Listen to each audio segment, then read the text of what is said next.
I have engineering in two different domains, okay? It's not one, but it's two. I'll get to that.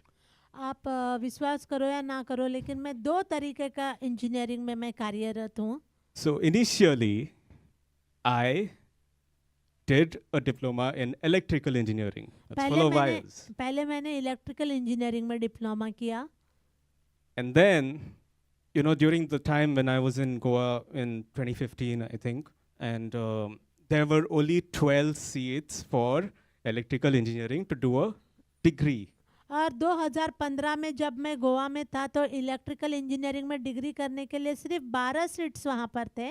Just imagine, like, there are like 60,000 students and there are only 12 seats. तो आप कल्पना करो कि 60,000 बच्चे हैं और सिर्फ 12 seats है. I mean, the probability to get is like, Jameen Asma ka difference hai. तो बहुत जमीन और आसमान का फर्क था गिनती में. So it was a challenge, and I was good at electrical, and I had a lot of dreams that I'll become a good contractor and things like that.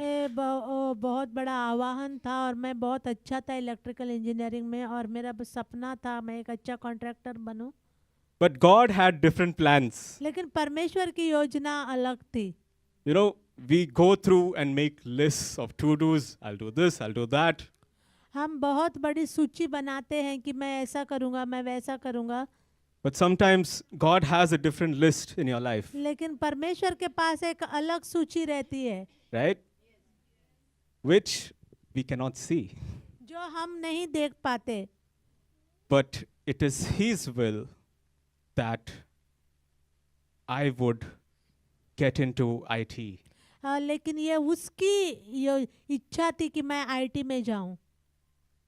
So somehow 12 seats, it was impossible. I lost an opportunity to continue my career in electrical. I got admission in IT.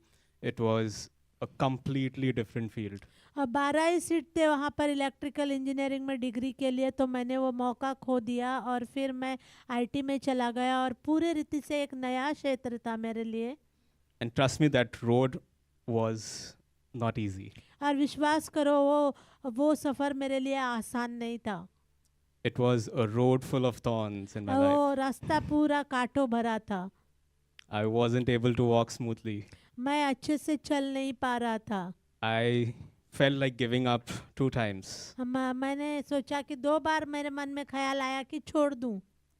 I thought that, it's time to quit and continue doing something related to wires. मैंने मेरे मन में ये विचार आया कि मैं ये छोड़ के फिर से मेरे पुराने काम में मैं कुछ ना कुछ करने लगूं.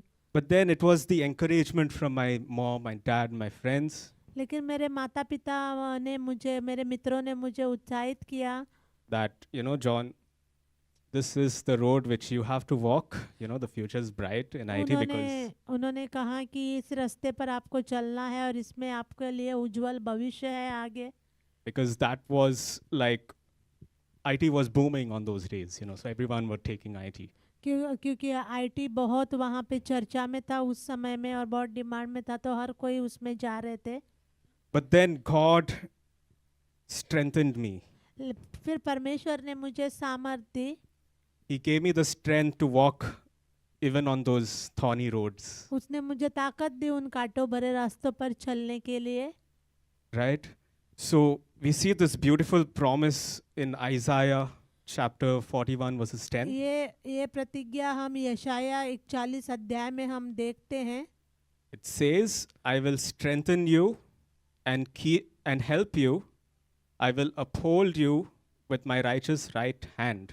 मत डर क्योंकि मैं तेरे संग हूँ, मत घबरा क्योंकि मैं तेरा परमेश्वर हूँ, मैं तुझे दृढ़ करूँगा और मैं तेरी सहायता करूँगा.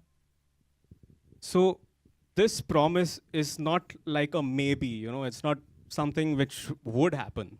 और ये प्रतिज्ञा ऐसे नहीं है कि हाँ ये हो सकता है, ऐसा नहीं है. But it is a promise of guarantee.